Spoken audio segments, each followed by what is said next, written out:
60 HP का Indo form को लगाया JCB अटैचमेंट।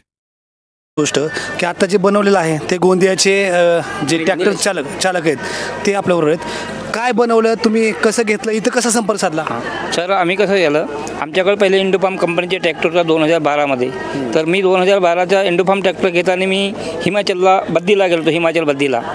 मग तिथं त्या कंपनीने आम्हाला 15 दिवस तिथं ठेवलं आणि ह्या ट्रॅक्टरच्या बाऱ्यामध्ये मला सगळं काही विचारलं, त्याच्या बाऱ्यात मी त्यांना त्यांना सांगितल्यानंतर मग त्याच्यानंतर तो ट्रॅक्टर मी 15-12 वर्ष चालवला।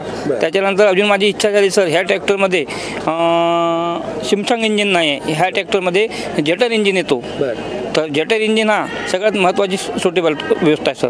बारामतीत हे आहे असं कधी कळलं? ही बारामतीत आहे असं कळलं सर, आमच्या जो इंडोफार्म कंपनीचा एक धानोरकर नावाचे एक हे आहेत डीलर नाही सर, कंपनीचे मॅनेजर आहेत ते धानोरकर म्हणून।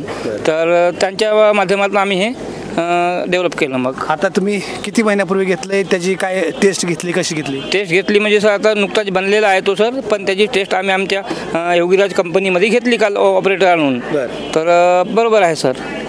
JCB एवढा करतोय काम? हो, कमी 5-10% कमी करेल सर, पण जो खोदतो तोच खोदतो, जो भरतो रोलरने तोच भरतो, बस सारखंच आहे सर। पण एवढं जागा याची बकेट थोडी लहान आहे, त्याची बकेट थोडी मोठी आहे, पण आपण शेतकऱ्याला त्या तेवढ्या बकेटच्या काही कामाने आपण याने करू शकतो आपल्या शेती कामासाठी। आपल्याबरोबर योग्य